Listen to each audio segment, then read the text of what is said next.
Suicide Bomber the card game, a dark humor game about running around through our mythical city and blowing up stuff for fun and profit, the goal being to blow up the most valuable people and places in this city before the other team can.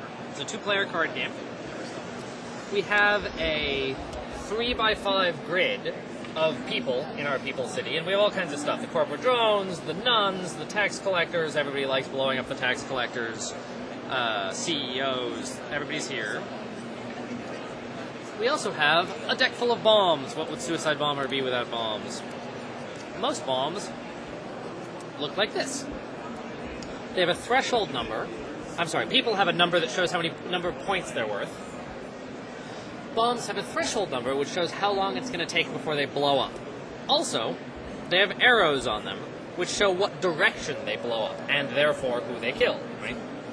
So, you can put bombs on anybody you like, and you stick them towards you to indicate that they're your bombs, that you can control them.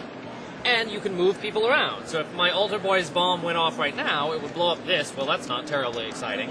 But I do have 5 turns, and that's both players' turns, before it goes off.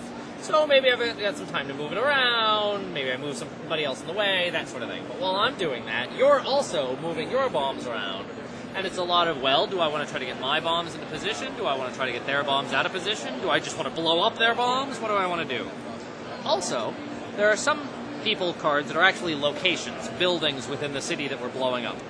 If you blow up the morgue then falls down and will kill even more people, and you would score any people that the morgue falls on. So you can create chain reactions and score a bunch of points.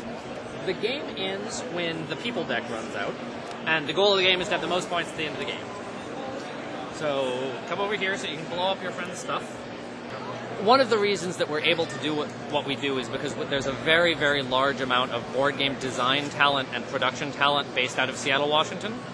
I know people who are involved in the production side of things. I know a lot of artists. So we have a certain economy of scale here because I know all of the people necessary to make each step work. And by having 30 different games coming out this year, it's much more efficient for each one to happen. Also, as the VP of development, it's not my job to have all the good ideas. It's my job to go out and find them. So I'm always open to new designers' ideas. We have some excellent work from a couple of unknown designers. We have some work with James Ernest, who I'm very excited to be working with. So I'm very happy to have as many people on board as possible. It's once you get involved in actually running the company, it becomes a great deal more difficult to have the time to not only have the good idea, but to develop it to the point where it's actually a playable game, right? In many cases, our Roman Taxi game is an excellent example. The core idea was not good, and it went through many, many iterations of play before we came to a game that we actually liked enough to bring to the public, because I personally feel very strongly that if I'm going to put a game on the table and go, I would like you to pay me money to buy this thing, I want it to be the best gaming experience people can have.